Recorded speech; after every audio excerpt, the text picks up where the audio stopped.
Oi, gente, começa agora o Pauta Pública 58, eu sou Andréa Dipp e nessa temporada a gente está trazendo conversas que nos ajudam a reimaginar o Brasil. Eu tô aqui com a Clarissa. Oi, Clary.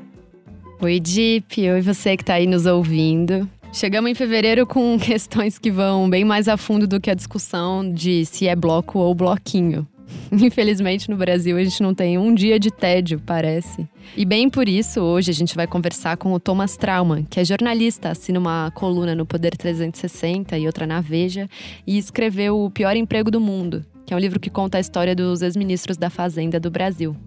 Com o Thomas aqui, a gente vai fazer um apanhado de como foram essas primeiras semanas do governo Lula. Faz aí um pouquinho mais de um mês só que o governo começou, ainda que pareça que a eleição foi, 3 anos atrás. Mas além de falar sobre um mês que teve intentona golpista, a gente também vai pedir pro Thomas reimaginar com a gente como é que o Brasil pode sair da dicotomia de ou fecha as contas e equilibra as contas, ou garante a proteção social e vida com dignidade. Pois é, a gente já vai para esse papo super importante, mas antes queria pedir para você seguir o podcast no seu tocador preferido, se você ainda não fez isso, e dar aquelas 5 estrelas que ajudam a gente a dar visibilidade para o programa. Então, bora pro papo? Thomas, obrigada por você ter aceitado o nosso convite. Eu sou um admirador do trabalho de vocês, acho vocês essenciais para o jornalismo brasileiro hoje em dia. Que bom, obrigada.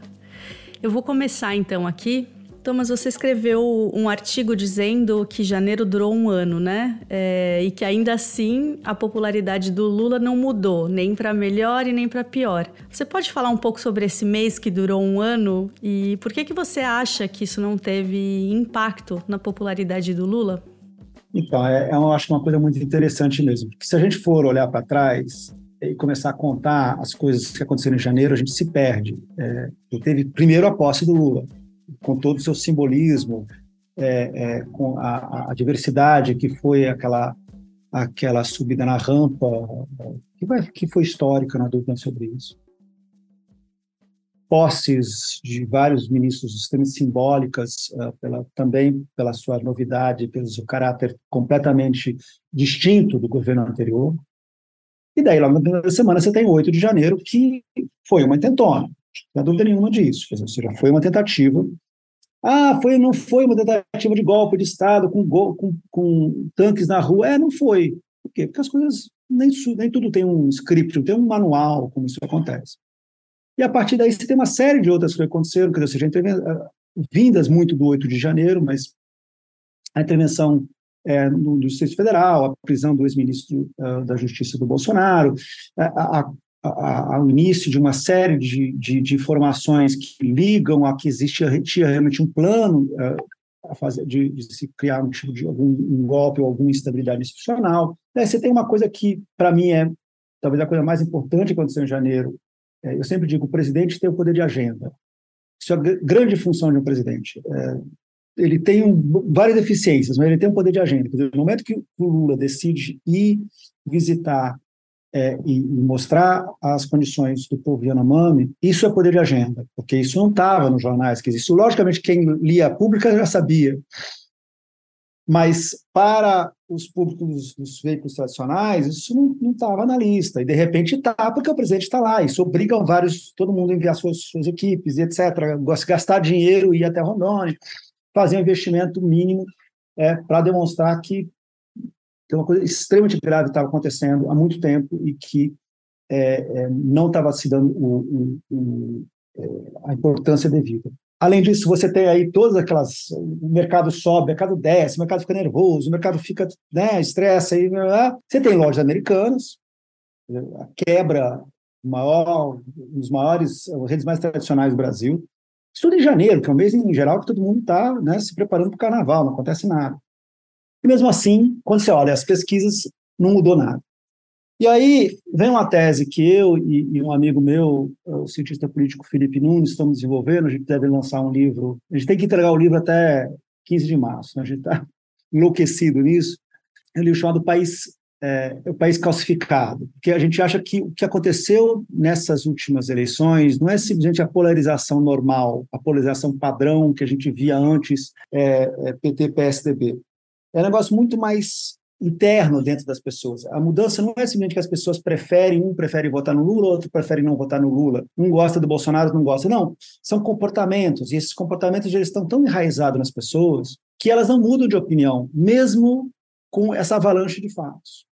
O fato que a sociedade brasileira está tão enraizada nos seus princípios que mesmo que você tenha uma tentativa de golpe de Estado, que inegavelmente tem bolsonaristas envolvidos, não dá ainda para afirmar que o Bolsonaro em si, mas bolsonaristas envolvidos, isso não muda a opinião das pessoas. Então, eu acho que essa é a grande questão. A próxima pergunta que eu queria fazer dialoga bem com isso. Nesse janeiro que durou um ano, depois, enfim, dessa intentona de golpe, os ataques em Brasília e todo o caos que se sucedeu, uma fala comum, que se repetiu em várias variações, era é necessário cortar o mal pela raiz. E aí o mal aqui podendo ser os bolsonaristas, os golpistas ou até mesmo os militares dando pitaco na democracia. Mas aí nesse sentido, Thomas, como assim cortar o mal pela raiz? É possível? O que seria? O mal pela raiz foi lá em 2016, quando um deputado, ao conseguir seu voto, pegou e elogiou o torturador. Aí era o mal pela raiz. Agora o mal já floresceu, já tem uma floresta deles. Eu acho que não tem mais como isso. A questão é como, no fundo, é como pacificar, porque assim, é muito complexo quando você tem uma hipótese de um presidente da República admitir publicamente que tem medo dos servidores militares que estão lá no Palácio Planalto, porque vários deles postaram nas suas redes sociais que podem matá-lo. Quando você tem o caso, agora, da vereadora de Santa Catarina, que faz uma denúncia, ela é punida pelos seus pares, ela é caçada, e ainda assim recebe ameaça de morte. Quer dizer, nós estamos, assim, a situação, ela não acabou na eleição, essa que eu acho que é a grande questão. A gente tinha essa ilusão de que, bem, acabou, agora... Não acabou. E isso é muito problemático. Como é que a gente vai conseguir voltar a uma convivência pacífica? É muito difícil viver desse jeito. Thomas, fiquei interessada em saber mais sobre esse livro que você está finalizando, sobre esse sentimento, né, que você diz. Eu queria entender se, na sua visão, esse é um sentimento cristalizado nas pessoas, ou se é uma passividade, uma falta de esperança, ou se é uma falta de criatividade para reinventar as coisas. Queria entender um pouco mais como que vocês estão analisando isso. Por enquanto a gente está, digamos, numa fase de... O que a gente fez? A gente aproveitou uma carona em várias pesquisas que o Felipe estava tocando e a gente fazia 2 ou 3 perguntas à parte, entendeu? Um pouco de sentimento das pessoas. Então, e desde sentimentos, vamos dizer assim, perguntas clássicas, né? O que você acha sobre o aborto? O que você acha sobre a educação em casa? O que você acha sobre discriminação da maconha? O que você acha sobre... e aí a gente foi evoluindo para coisas assim, você se sentiria... quando você escolhe a sua escola ou a escola dos seus filhos, você prefere escolher uma escola que os professores defendem o seu candidato? Quando você vai consumir, se você souber que aquela loja ou aquele artista, enfim... Ele tem uma posição política contrária à sua, você muda de ideia, e os dados vieram estrondosos.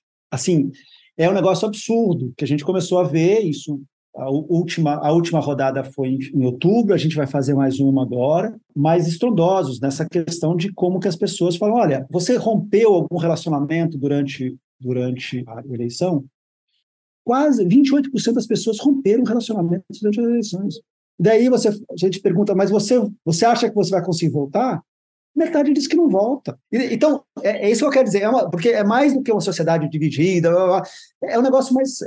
o que a gente está vendo e o que a gente está notando é uma coisa muito grave. Talvez, quer dizer, isso, com o passar do tempo, isso se amaine, porque ainda é um pouco do reflexo da campanha, foi muito aguerrida, terminou com um resultado muito apertado, mas eu não sei. A minha impressão é que os ânimos continuam exaltados do mesmo jeito, sabe?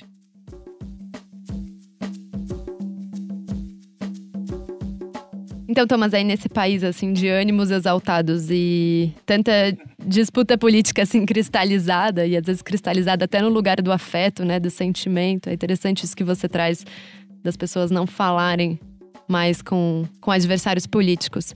Mas puxando aí dessa esfera mais privada para a esfera do Congresso e do Senado, eu queria te pedir para comentar um pouco como é que você vê essa disputa e essa cristalização da polarização no Congresso. E, por outro lado, o Senado tem sido visto como um espaço de esperança para os bolsonaristas. Como é que você enxerga tudo isso?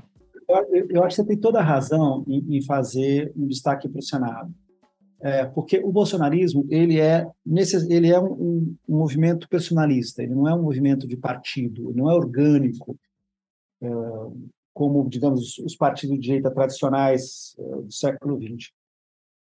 Então, por ser personalista, ele é muito mais identificado com uma pessoa. E como é a última eleição para o Senado, foi uma eleição onde é uma eleição majoritária, só tinha um candidato, então ficou mais claro. Então, você tinha o Mourão no Rio Grande do Sul, o Sérgio Moro no Paraná, o Romário no Rio, o Cleitinho em Minas Gerais, que eram pessoas que estavam sendo votadas e todos eles foram votados, foram eleitos no bolsonarismo. Dos 9 senadores do Sul e Sudeste, todos são bolsonaristas. É muito interessante pensar isso. Dos 27 que foram eleitos agora, 21 são bolsonaristas, nessa última leva. E é uma onda diferente da onda de 18. 18 você tinha alguns personagens que foram eleitos na onda bolsonarista, Joyce Hasselmann, Dória, várias pessoas que foram eleitos nessa onda, mas que não eram necessariamente bolsonaristas. Eles eram de direita e aproveitaram ali o momento. Agora não, agora são pessoas que realmente, assim, sabe, já passaram 4 anos, não tem ninguém desavisado mais, né? Sabe o que eles estão comprando e o que eles estão vendendo. E aí eu acho interessante observar que, logo depois da intentona do dia 8, a avaliação geral era que assim, o bolsonarismo iria submergir, né? Até para não ficar relacionado ao que aconteceu no dia 8, quer dizer, ia tentar fingir que não era com ele, submergir durante alguns meses e dar até um tempo do Lula ter aí uma suposta lua de mel. Coisa nenhuma. Em 3 semanas, esses caras já tinham montado uma chapa presidencial, tinham um candidato, tinham uma equipe, assim, conseguiram 32 votos, tinham as redes, já estavam totalmente reorganizadas para atacar os senadores que não votavam neles, quer dizer, como se o dia 8 não tivesse acontecido. Então, assim, para mim é claro que no Senado a gente vai ter um ataque bolsonarista muito forte, muito mais do que na Câmara, que eu acho que ali, o toma lá da cá vai funcionar, mas eu acho que no Senado vai ser mais ideológico mesmo. Você tem um livro, né, Thomas, que se chama O Pior Emprego do Mundo. E aí eu queria, então, te perguntar por que o trabalho dos ministros da Fazenda é o pior emprego do mundo? A lógica é mais ou menos simples. Né? A lógica foi um dos ministros que, durante o processo de entrevistas, que me disse isso. Mas o fato é, o Brasil é um país de emergência econômica o tempo todo. Né? A gente está sempre vivendo emergência econômica, ou emergência à inflação, ou emergência ao emprego, ou emergência ao crescimento, ou, enfim. É um país que, por ser tão desigual e tão injusto, ele tem emergências muito, muito claras. Então, todo presidente ele é eleito com a lógica de que eu vou criar prosperidade.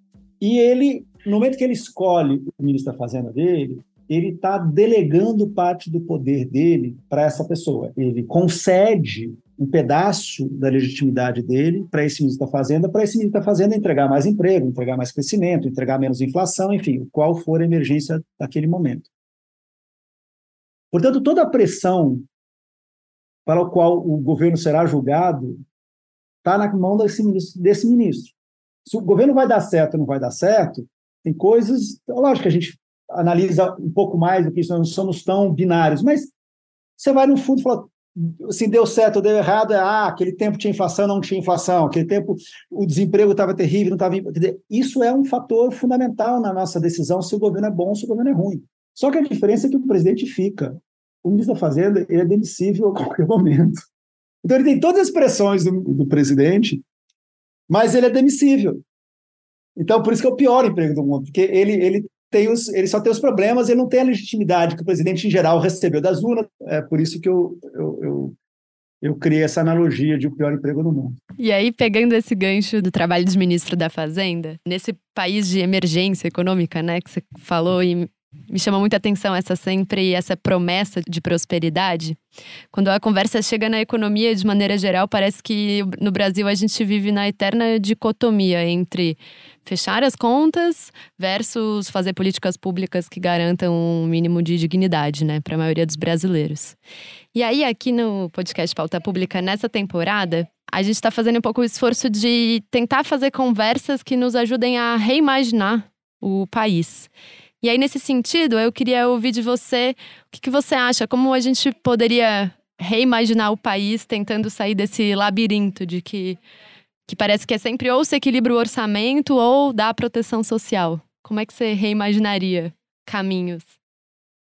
Curiosamente, o Brasil tem oportunidades. E o Bolsonaro teve uma enorme oportunidade no começo do governo dele, que é mais ou menos o cenário externo não ser uma catástrofe. Porque o Brasil, porque nós somos um país grande, porque a gente fala português, enfim, nós somos muito voltados para nós mesmos, né? Mesmo quando você fala com economistas, os economistas só olham o que o Wall Street pensou, mas não no sentido, só mercados, mas a economia mundial, nesse momento, ela não está ruim para o Brasil, ela está boa. A China está reabrindo, depois de 3 anos de Covid, significa que a China vai voltar a comprar, né? Vai comprar muita coisa do Brasil. Você tem o Bolsonaro destruiu tantas relações externas brasileiras que você tem hoje uma possibilidade de você gerar boa vontade em mercados na Europa, nos Estados Unidos especialmente, para comprar produtos brasileiros em função só não ser o Bolsonaro, né? É só isso. Você tem também assim, a situação de emprego não está uma catástrofe em termos de número de desempregados. Assim, historicamente falando, a gente está meio que perto do que estava no auge de 2014, um pouco abaixo, mas ok, não é os empregos são piores, não estou nem entrando nesse mérito, estou dizendo que tem ali o número está direito, historicamente está bom. Por uma daquelas coisas loucas, mas o fato é que aprovaram um orçamento, e esse orçamento ele assegura R$600, que é o raso.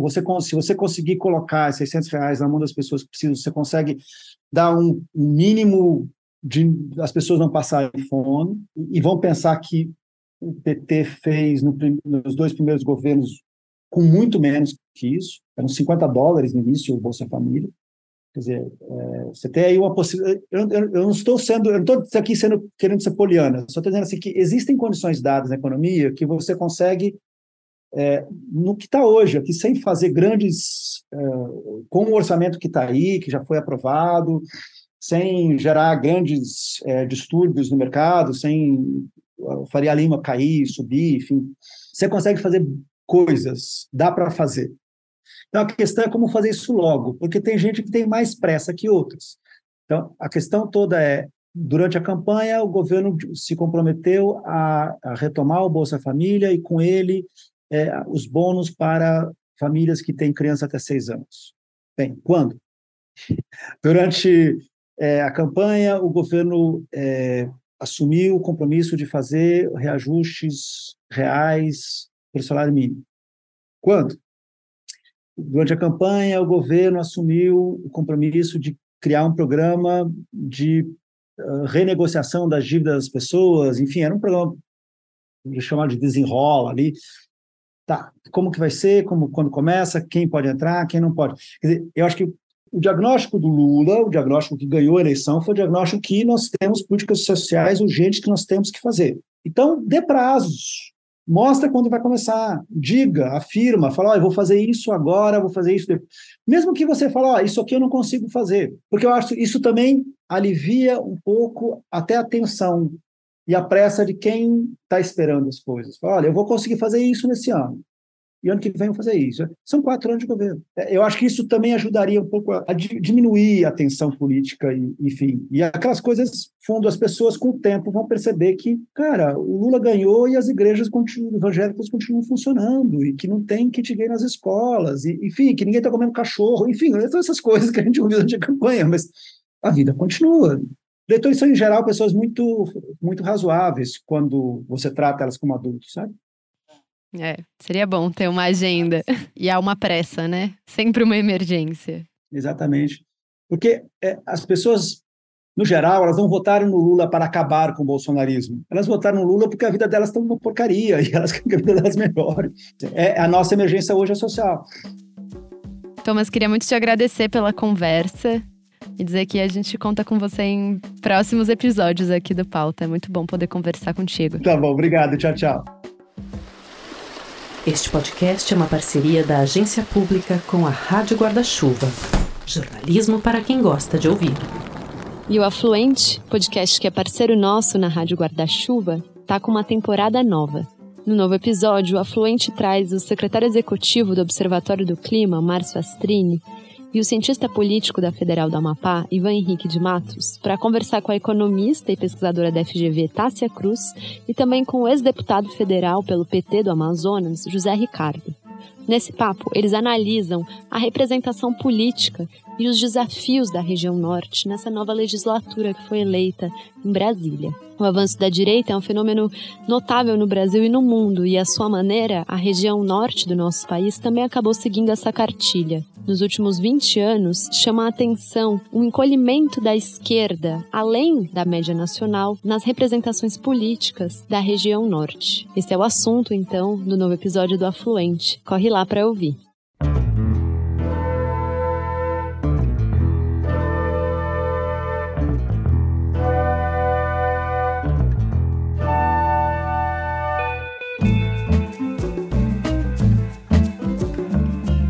Então, gente, é isso. Termina aqui mais um Pauta Pública. Na semana que vem, a gente tá de volta, sexta-feira, bem cedinho, em todos os tocadores. Obrigado pra você que nos ouviu até aqui.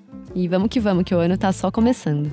E antes de dar tchau, queria agradecer também os retornos que a gente teve do último episódio. Teve gente elogiando o novo tema do programa, falando que é super importante reimaginar o Brasil agora. Teve gente que se emocionou com a fala da Semayá. E é sempre muito legal pra gente escutar que vocês estão acompanhando e gostando do nosso trabalho. Então, sempre que vocês quiserem, nos mandem esses recadinhos que a gente fica muito feliz. A gente se vê na próxima sexta. Até lá! Um beijo, até, gente!